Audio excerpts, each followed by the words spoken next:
Welcome to Apple Cottage. This is Sandy. It's Tuesday morning, so it's gardening together. So I hope you have your cup of tea so we can get started.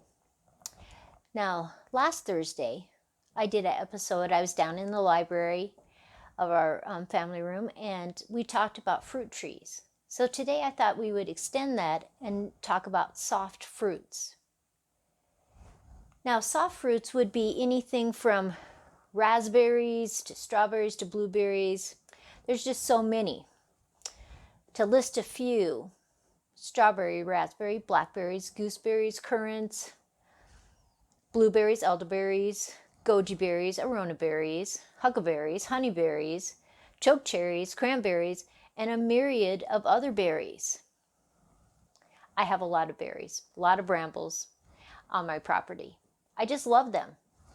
I've talked about my raspberry patch before.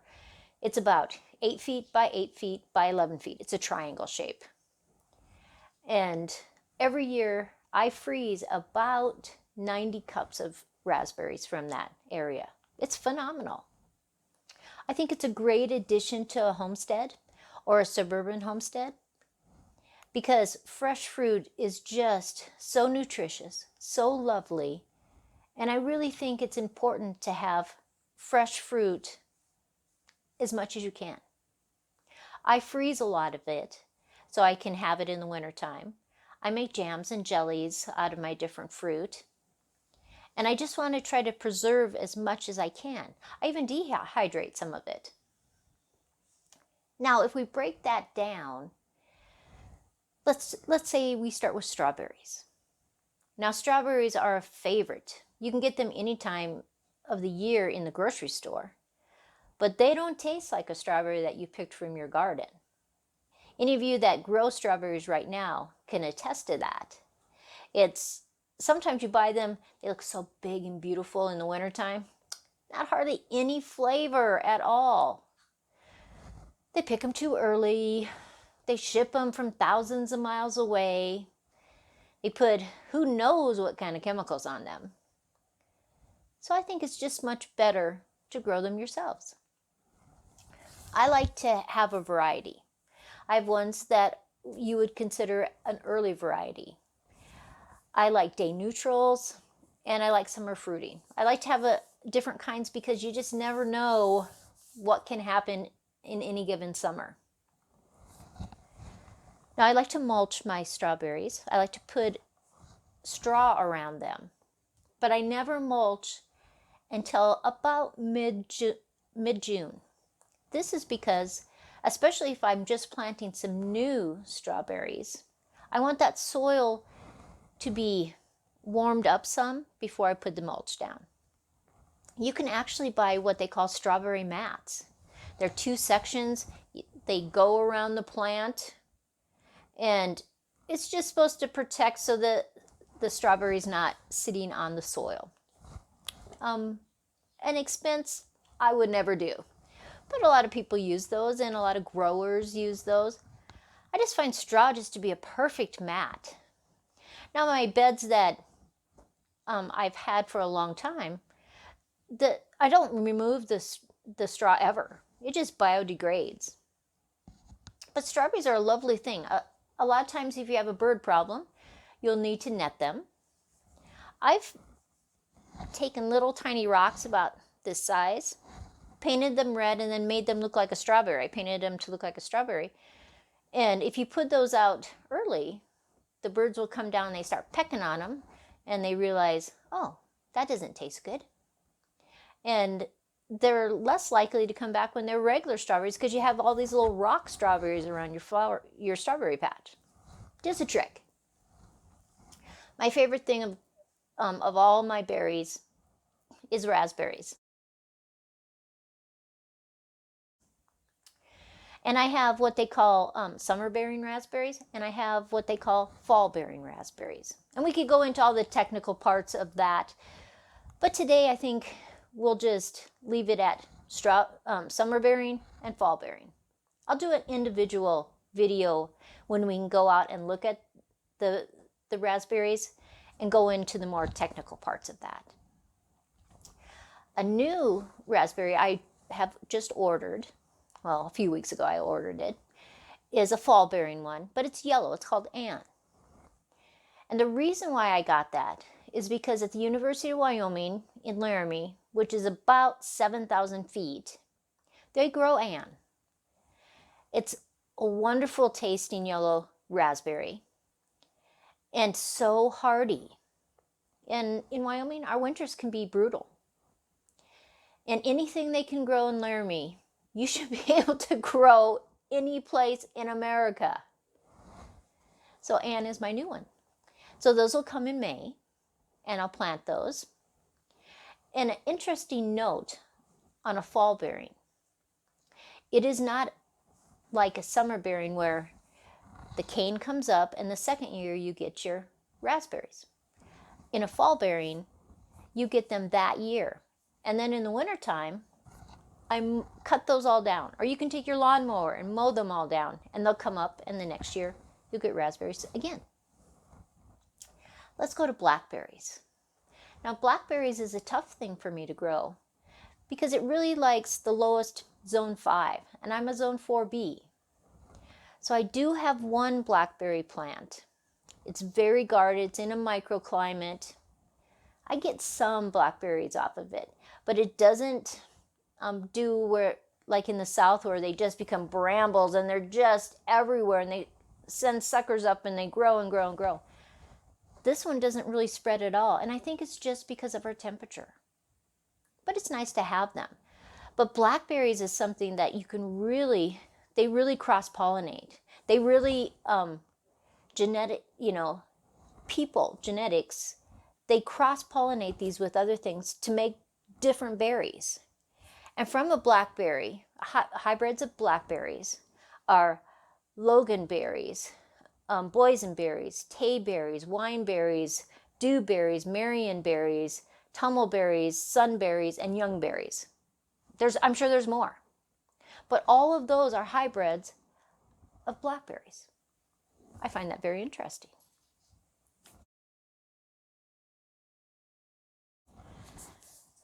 I have a couple blueberries. Actually, I have 7 blueberry plants. I have a very alkaline soil. Blueberries like very acidy soil. So I have to add stuff. I mulch with pine needles. I add a acidifier. It's really made for rhododendrons and azaleas, and I mix that into the soil every single year. Because I think I would never have blueberries if I didn't, because they're just such an acid-loving plant. So if you want plants that don't match your soil, you have to do things to amend them, and you can't just do it once. I hear people go, "Oh, I added that stuff." I said, "When did you add it?" "Oh, when I first planted it." Well, that doesn't make any difference. You have to add that every single year. If I want blueberries, I am putting that acidifier into my soil every single year, because it leaches and it moves and it runs off in the rain, and the soil always wants to go back to its natural state. So I have to fix it. A lot of people will grow blueberries in containers because of that reason, with a lot of success. Elderberries. I love elderberries. They're so healthy for you. You could do pages and pages and pages of the benefits of elderberries. A couple things that I have found with elderberries. They'll grow in a lot of different soils. There's a lot of different types. So no matter what zone you are in, you can probably find an elderberry that will grow real well. But a trick that I have noticed here in Wyoming anyway, and this may not be true around the rest of the country, but it is here. If your elderberry bush gets morning sun, like all the way till 1, 2 o'clock in the afternoon, and then it doesn't get any sun for the rest of the day, so it's not getting just pounded with that really hot heat the rest of the day, it'll grow so much better. A friend of mine, she lives up the street, hers has never gotten afternoon sun. It's just the way it's positioned and where her house is, where it's next to her house. It gets the morning sun all the way to, probably 2 o'clock. And then it doesn't get sun at all. she says she never even waters that plant. And it was phenomenal. We picked buckets and buckets of elderberries this last summer. So try an elderberry. Gooseberries. Now these are one of my favorites because when we first bought our house and the soil was so horrible, I literally had to move dirt because we didn't want it to drain next to the house. And I probably moved 30, 40 wheelbarrows full of dirt. Not one single worm. My husband came home from work and I said, how can I grow if there are no worms in this soil? But that was 15 years ago. Not true anymore. We have tons of worms. But gooseberries was one of those things that would grow when hardly anything else would grow. And I have a couple different varieties of gooseberries. Gooseberries can be very green and stay green the whole time, or you can have a variety that's green and then when it's ripe, it's kind of a translucent purple. Those are one of my favorites. A pixie is one of my types. And they're just hardy as can be. And they do send up runners, suckers, different places. So I just dig them up and I either give them to somebody or I plant them someplace in my yard. Because I like to plant gooseberries around fruit trees, around other trees at their base. It protects their trunk, you know, because they're prickly, pokey. And so I like that. There's also currants. Now, a black currant crossed with a gooseberry made a jostaberry. Those are yummy. But I love my black currants, and a lot of people don't like them because they're kind of a dry wine kind of taste. But I like that.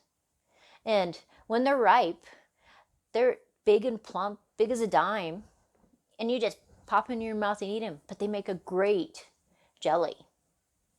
And I like to eat black currant jelly with different meats. Very tasty. Then there's also currants that are red or white. And the white ones aren't really white. It's kind of a yellowish tan color.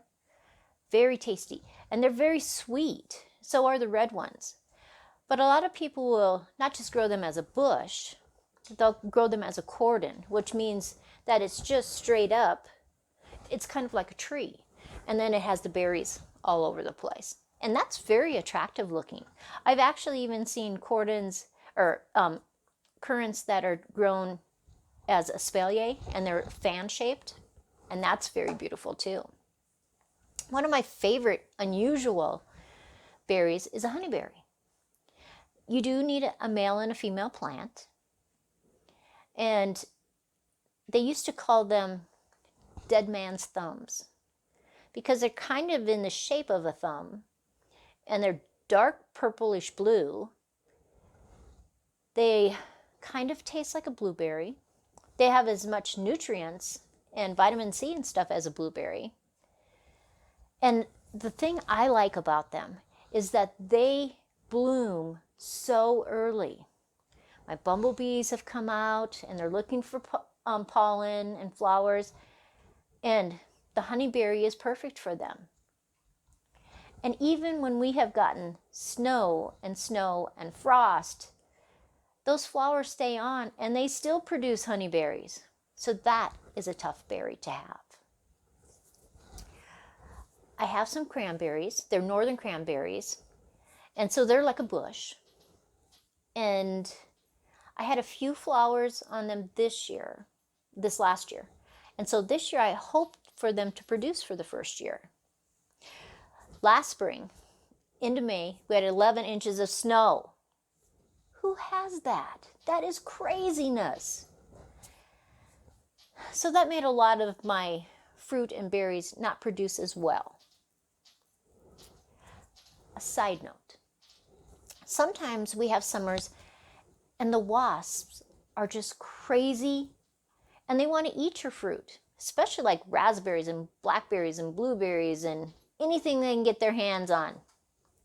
So a trick to do is to put your wasp traps I like those ones that are cylinders and they have 2 compartments. They last a lot of years. And some wasp traps, they attract flies so much that the flies fill it all up. Though you get some wasps in there, but then you're tossing it away because they're not a reusable one. So those cylinder ones, you can reuse again. But the trick is to put them out even before anything is starting to flower. So then when those first flowers come out, and those wasps, they've been, dormant the whole winter, they come out, those very first queens, they get trapped in there, and they don't have a chance to make babies. So it's just a little trick. Another thing I like to grow are chokecherries. I think I like growing chokecherries because it reminds me of when I was little. We would go chokecherry picking with my mom and my grandma and my Aunt Grace. And they had their spots in the hills, in the Black Hills where we grew up. And the chokecherry bushes were just humongous, 20, 25 feet tall. And you would bend it over and just pull all those off.